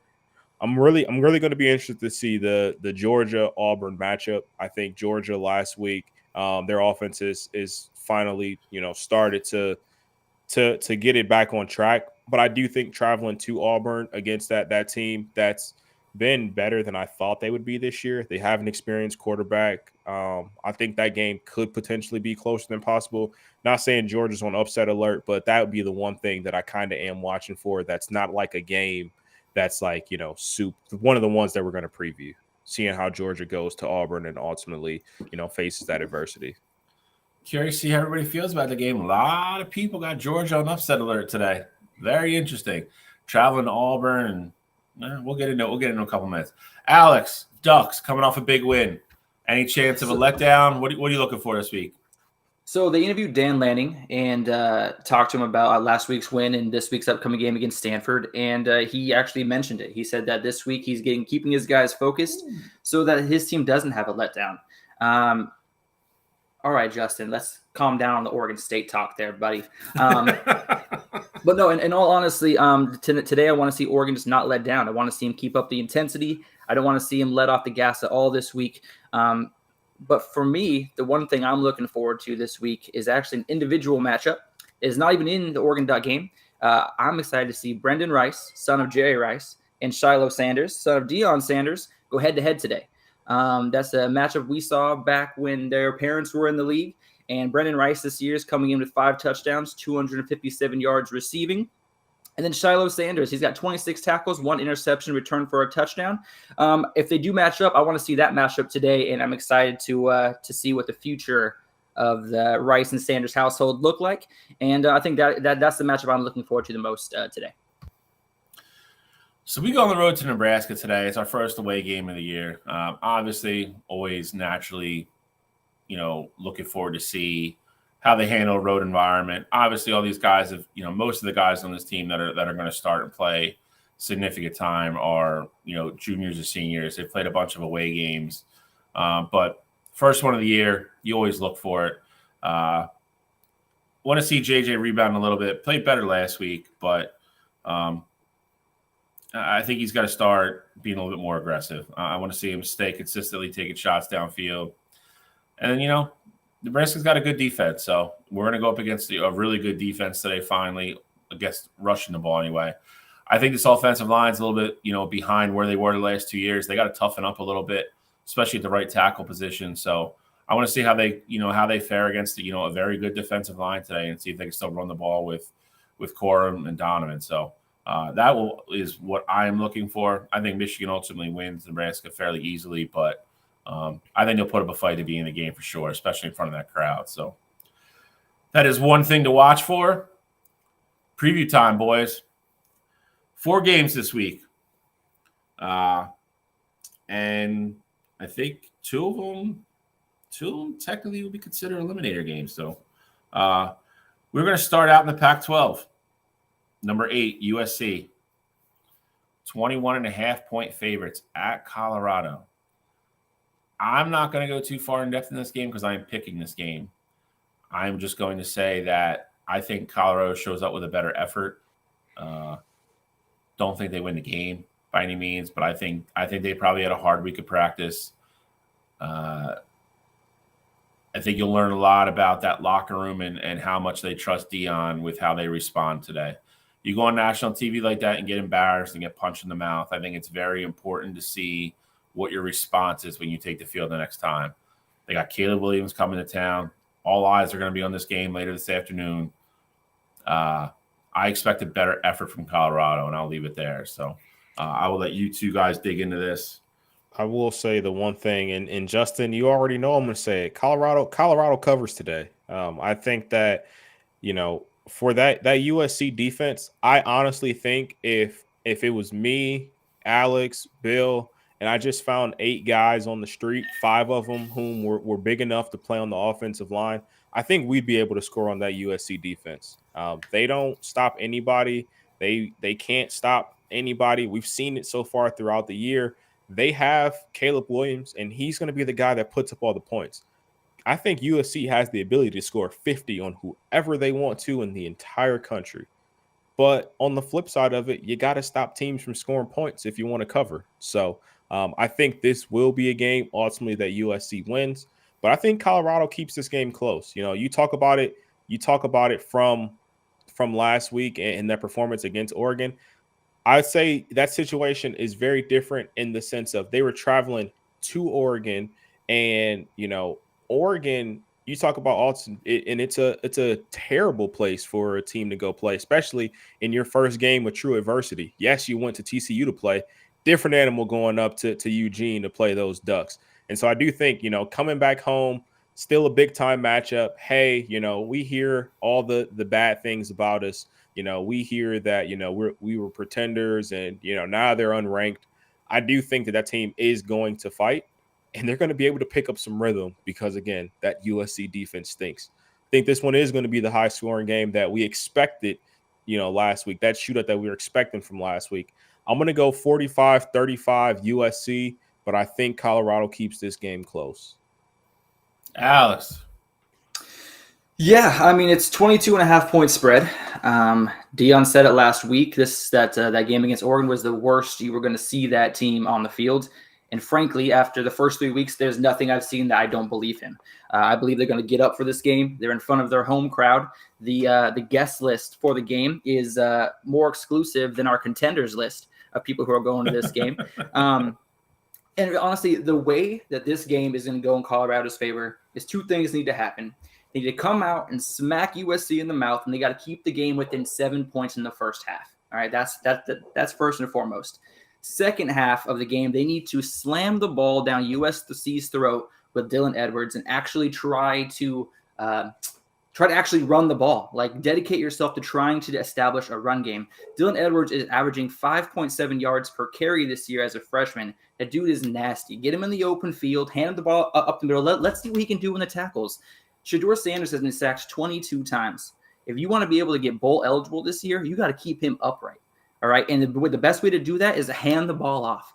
Get him out, get the ball out of Shedeur Sanders' hands, get into Dylan Edwards' hands, let him run free. Caleb Williams in the offense is going to do what they do on the other side of the ball and probably going to drop 42 points at least or more against this Colorado defense, which is absolute trash.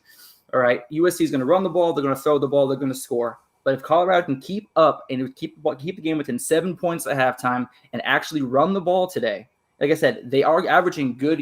Dylan Edwards is averaging 5.7 yards per carry. Just give him the ball.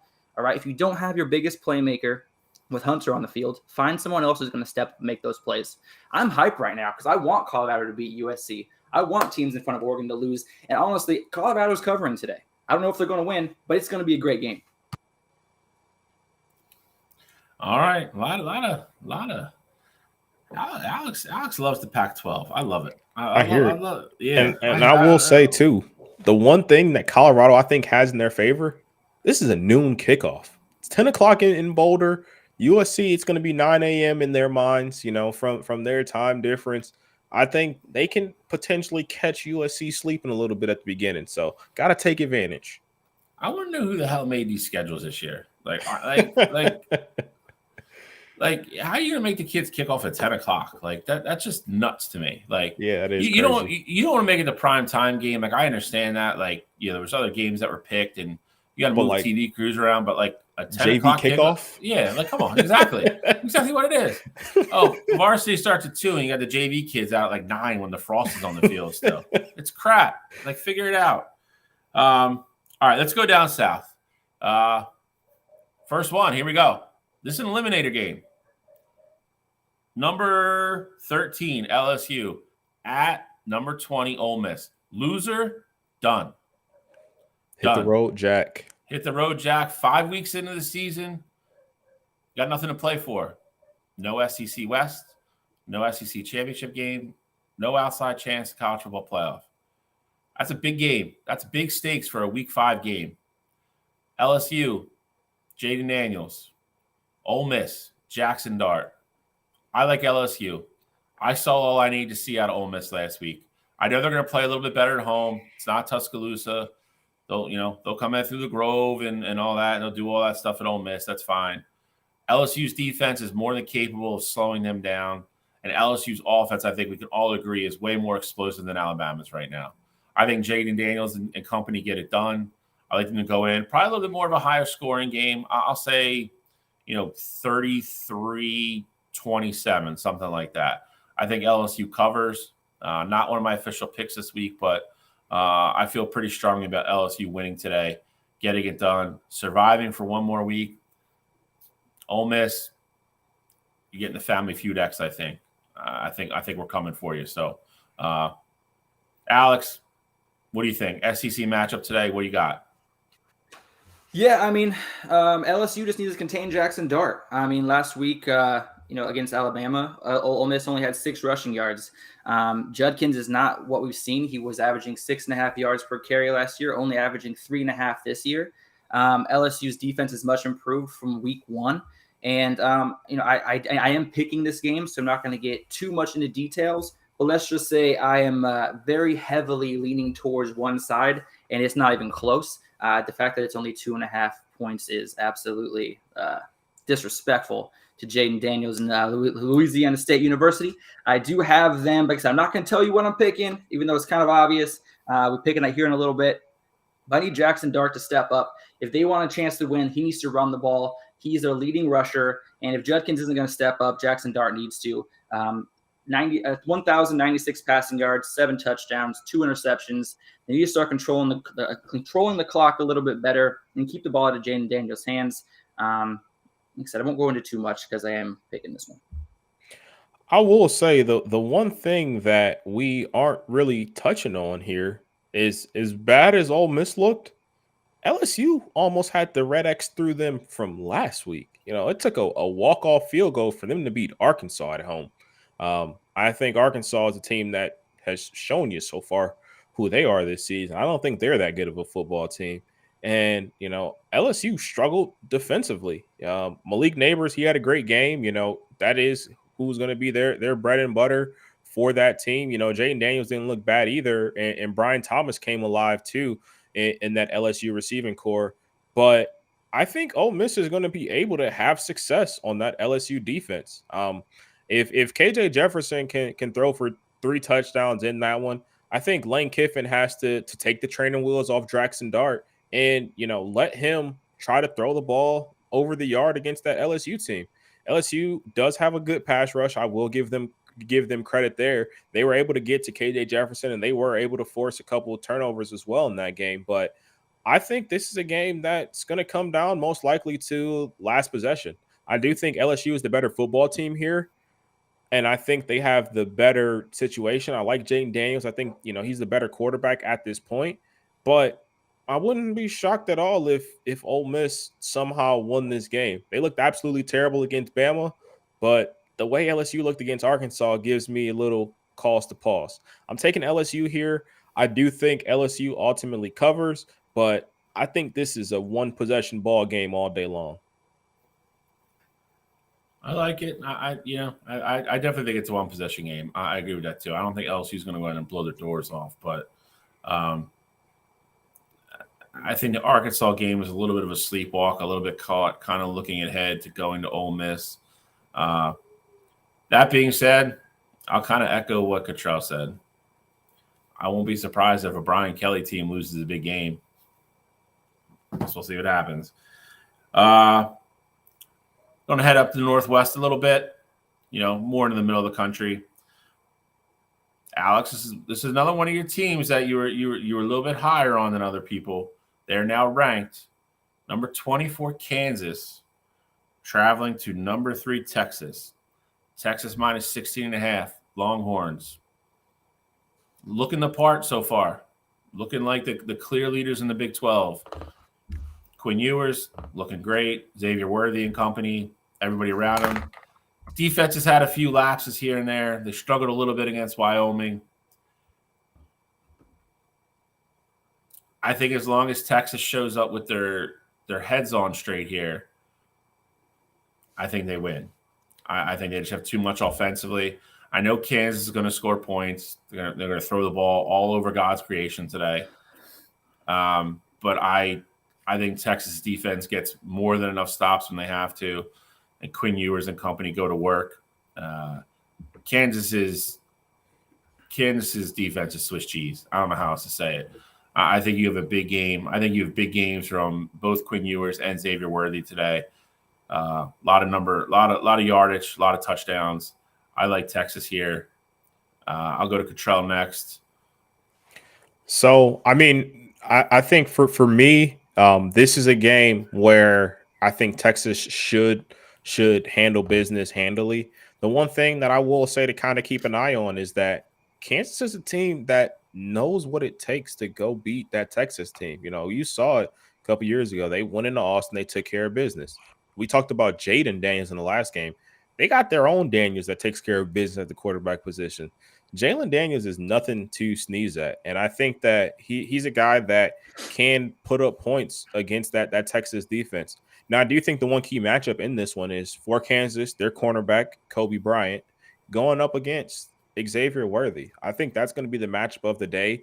If Xavier Worthy is able to beat that coverage and still find ways to get open, I don't think Kansas stands a chance in this one. I think Texas could be able to score 40 points easily. But I will say, I think Kansas is going to keep this game a little bit closer than a lot of people are expecting. As much as it is a ranked v ranked matchup, and it is that 4-0 against 4-0, and they are in the same conference. Next week is the Red River rivalry, and I think Texas could potentially get caught looking ahead here. So, with the spread being as high as it is at 15 points. I think there's a chance that Kansas can shock some people, keep this game close, and make Texas really work for it. So I got Texas winning, but I think Kansas covers, and I think we got a game this afternoon. Yeah, man. I mean, I yesterday or 2 days ago, I was looking at this game. The line was at 16.5. All right, for in favor of Texas. I actually had Kansas as my super dog pick. But now the line has dropped below that 16 points. We'll mix it up a little bit, but that's all right. For me, Kansas is going to come in here. They're the underdogs. They're two possession underdogs. They are 4-0 and going to Texas, another 4-0, number 3 ranked team in the country. And I'm sorry, but as an athlete and anyone who's played sports knows, if you're going into an opposing team stadium or field or whatever sport it is, and you're underdogs like this, but you're undefeated and you feel disrespected, there is nothing holding you back. Kansas is going to go absolutely crazy in this game. They're going to score over 35 points against Texas's defense. And I also have Texas, of course, going off as well, also scoring over 30. I have this game coming down to the fourth quarter, one possession game. I actually have Kansas winning over Texas 38-35. And Jalen Daniels is going to be the difference today. If you look at Jalen Daniels' numbers from last year, Kansas's defense was absolutely terrible, and that's the reason that they lost most of their games. They averaged over, 34 points per game last year, and they're picking up right where they left off last year. Jalen Daniels himself, he's already improved his completion percentage, going from, 62% last year to 75% this year. So dude is making better decisions, passing the ball around. Kansas's defense has forced 6 interceptions and has 19 passes deflected. Their secondary is going to come up huge today against Quinn Ewers. And like you said earlier, Cottrell, this is a huge letdown game for Texas. I was so happy that Kansas showed up in the polls this week, but I was hoping that they wouldn't, so that this would be even bigger upset. But that's what I have. I have Kansas actually coming out and winning this game against Texas. That will be the biggest upset of the year so far. So you got me, who thinks Texas wins, probably doesn't cover, a little bit comfortable. Cottrell thinks it's a little bit closer because of the look ahead, and Alex just has him flat out losing. So curious to watch that game today. I believe it's a 3:30 game. It is indeed. It's the afternoon kick. Last but certainly not least, the main event game tonight. The hotbed of college football this week will be in Durham, North Carolina. I don't know if we've ever been able to say that before. Duke hosts Notre Dame. Notre Dame coming off a heartbreaker against Ohio State, fighting for their season tonight. Duke 4-0, big win over Clemson to start the year, to start the season with a shock upset. 17 returning senior starters from Mike Elko and company. 17 senior starters for Duke against Sam Hartman, that offense, Team A. I'm picking this game as well. I think this is a very big opportunity for Marcus Freeman to rebound, show these kids they still have a chance, that their season is in front of them. Mike Elko has a chance for the second time in 5 weeks to shock the college football world, potentially make himself a lot of money, and really shake things up. Notre Dame, as the visiting team, 5.5-point favorite. No love for Duke. No respect for Duke. What do you guys think? Take it away, Alex. Sorry, you cut out there. What was that last thing you said? Which part? I missed the last thing you said. I said Duke is a plus 5.5-point home underdog against Notre Dame team. Alex, what do you got? What do you see? I mean, this game comes down to Riley Leonard, realistically. In 2 of the games, he has over 200 rushing yards this year, but in 2 games this year, he has just under 100 with 98 each of 2 games against Clemson and I believe against Northwestern. If Duke is going to win this game, Riley Leonard needs to use his legs. He needs to get close to that, between 75 and 100 yards rushing, break out of the pocket. Notre Dame has done a great job of keeping the QBs contained and not allowing them to get out of the pocket. They need to do that today. And Riley Leonard needs to use his legs to get out of the pocket and kind of make some things happen if Duke is going to have a chance to win this game. Duke only has 8 sacks on the season in 4 games, okay? Sam Hartman is too experienced of a quarterback. You have to apply pressure to enable for him to make bad decisions, throw the ball away, force long third downs. I do think that Notre Dame, with Sam Hartman's too experienced, they're coming off of that heartbreaking loss to Ohio State. I think they realize what's on the line here, where one more loss eliminates them entirely. And Sam Hartman does not want to go out with 2 losses on this Notre Dame team.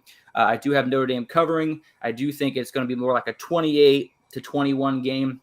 Have it being more low scoring, being at Duke.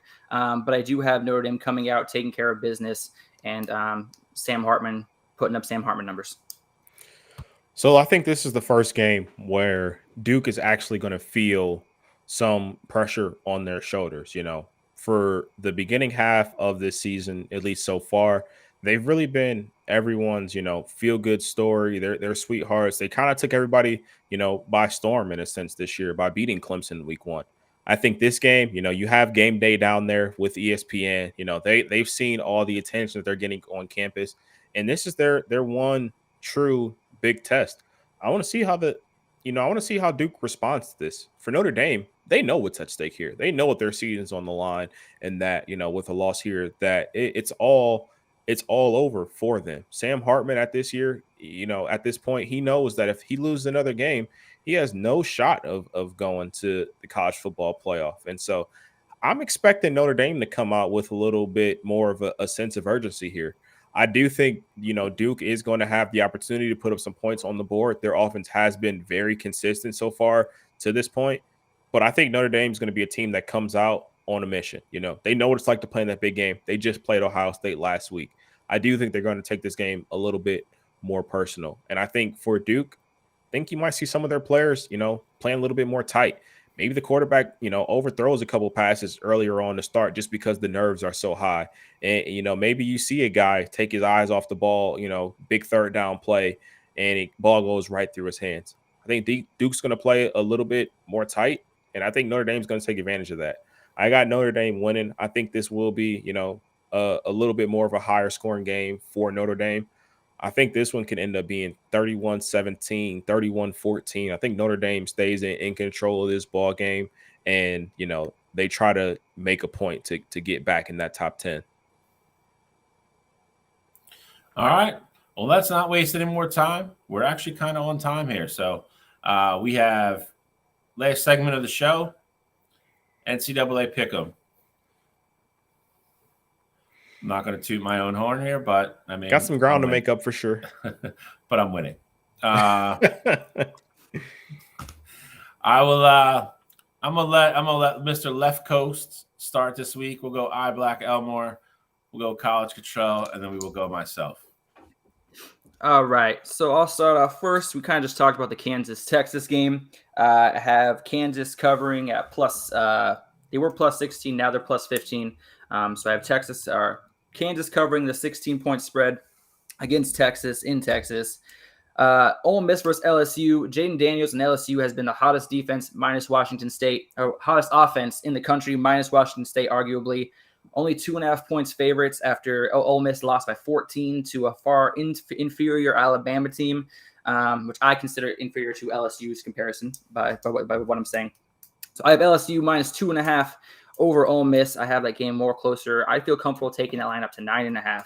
In fact, so in case you're feeling like a little bit of an extra gamble, I would take LSU at minus 9.5 on this game. Jesus. And then I also have a team we haven't really talked about this year, and I can't wait till next week when they play Ohio State. But I have Maryland over Indiana at minus 14.5 points. I have Maryland offense. They better be ranked next week after this win today. They got the number one offense in the Big Ten statistically. Penn State, I think, has the number one scoring offense, but Maryland's number one statistically as far as passing yards and rushing yards per game. My third pick today is going to be Wyoming over New Mexico. It's a 14-point spread, so I got Wyoming minus 14. I think Wyoming has been a fantastic team this year, pushing Texas to the brink, beating Texas Tech. I think Wyoming is going to go out and show out against New Mexico today, which is one of the probably 25 worst programs in the country this season. And then last but not least, I don't think this is too big of a stretch. I do have Colorado covering 21.5-point underdogs to USC today. I have Colorado coming out on fire, looking fantastic, scoring over 30 points today and keeping that game somewhat close into the fourth quarter. All right, so I got my games next here. First game, I got one that's going to confuse, some people if you know what's going on with the program. First game I got is Texas A&M minus 6 traveling to Arkansas. I know Connor Wegman's not going to be the quarterback at A&M anymore. I know he broke his foot, and Max Johnson's going to be their starting quarterback. Max Johnson looked very poised last week, coming in and taking over for Connor. And I do think Texas A&M has their receiving core is very sneaky good. I said it on Wire to Wire. I think they have a top 10 receiving core in the country. And so I think Max Johnson will be able to go into Arkansas and take care of business. The one thing with that Razorbacks team is that KJ Jefferson's prone to turn the ball over. And I think against A&M, if you turn the ball over, once or twice in that game, I think their offense is potent enough to put up points.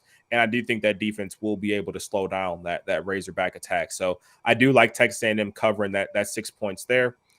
Michigan at Nebraska. I think Michigan's going to win that game pretty handily, but I actually like the over in that one. It's at 39.5 right now.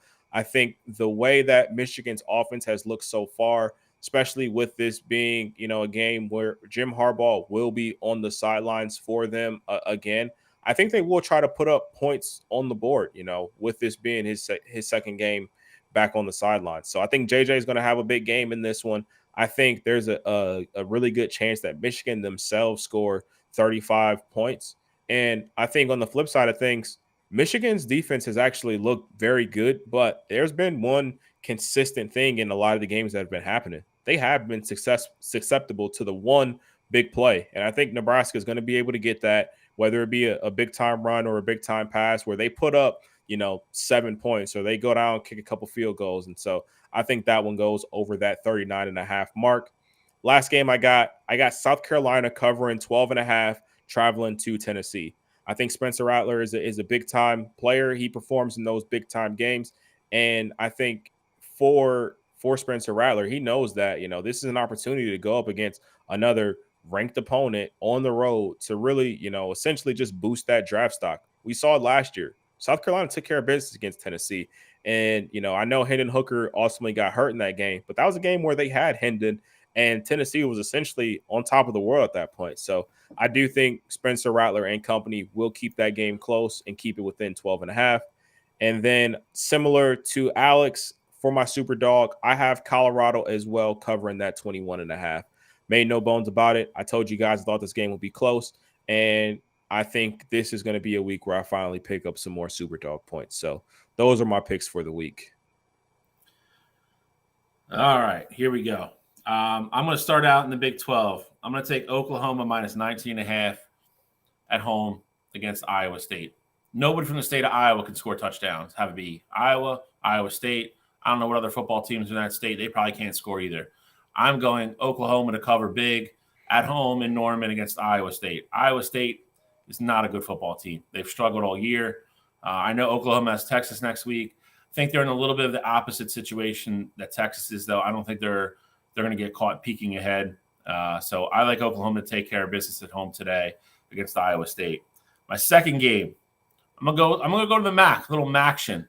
I got Toledo, Quan Finn at home against Northern Illinois. Northern Illinois is not a good football team. Toledo's offense has been putting up 40 on everybody they've played. They can run the ball, they can pass the ball. High octane offense, not the best defense, but they run up and down the field and score. They can score quick. They score in bunches. Pretty much have an opportunistic defense. They jump a lot of routes, try to get picks, but Northern Illinois' offense, I don't think has enough to stay in that game.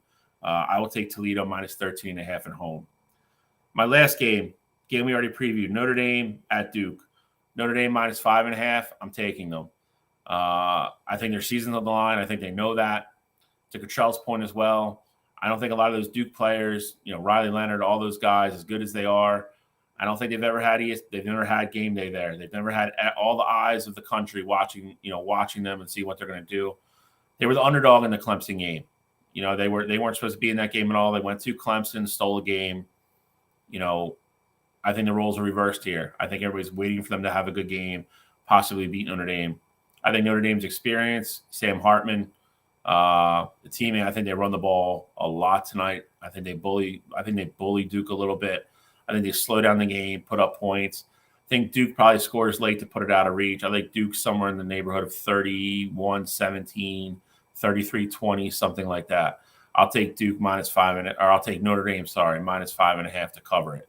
And my super dog, we're all on the same page. I think we get a way better effort out of Colorado this week. I like Colorado to come out, play tough at home. 21 points is a lot for a team like USC who doesn't play good defense. Cottrell brought up a really good point. This isn't Oregon at Oregon with Oregon's defense. This is USC on the road in a hostile environment with a defense that is leaky at best. I don't think Colorado is going to slow down USC whatsoever. I don't think USC is going to slow down Colorado that much. I think this is a shootout. I think USC wins the game.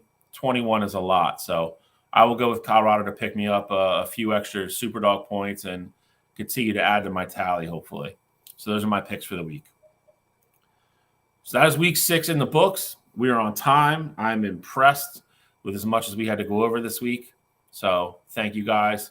And while I'm on that topic, listen, for people who've never done a podcast, I will say this. It's more time consuming than you think. Time to prep, time to think about what you want to say. And I will say this, like I by far have the easiest job on this show. I get to say what I want to say, but I just hand it over to these two knowledgeable guys and let them talk. Cottrell does all of our graphics. Alex has a new idea to something to add to the show every week. I just want to tell you both that I'm thankful that we have this. I'm happy about it. I love doing it with you guys. I'm thankful for all the effort and the time that you guys dedicate to it, to make it look the way it looks, to make it sound the way it sounds, for it to be so informative and knowledgeable. I appreciate your effort. I appreciate your time. So I'm going to leave it like that for week 6. Another great show, guys. Starting to get a lot of feedback. I love it. I love where we're going. Another great day of college football coming up. Everybody's got 4 minutes to go take a piss, sit down with a drink, get ready for the 12 o'clock kickoffs. Alex, have a great day with your son. Happy birthday again to the little man. Hope you guys have a great day. For sure.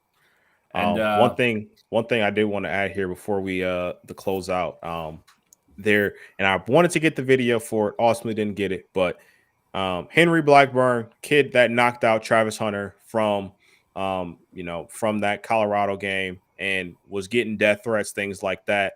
they got together on a podcast. Well, Travis Hunter's like podcast that he does on YouTube. They talked it out. They're all on good terms. Travis Hunter basically said, it's a football play. Emotions were high. There are no hard feelings there. So I'm glad these kids were able to work that out, because that's something that could ultimately linger. Like, obviously, Henry had the death threats going to his family, things like that.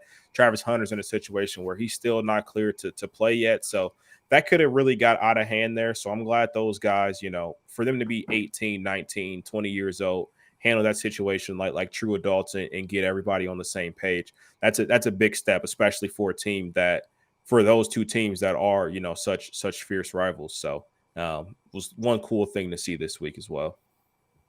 It was. I did see that as well. I mean, that's just both of them showing, especially Hunter, just showing maturity, way beyond his years, to be able to look at it from that point of view and accept it and move on, and not let it be something that he dwells on all year. So good for him, good for both of them, honestly. And it was good to see. It's good to see that the kids were the adults in the room, because that's not always the case. So yep, that is it. Week 6.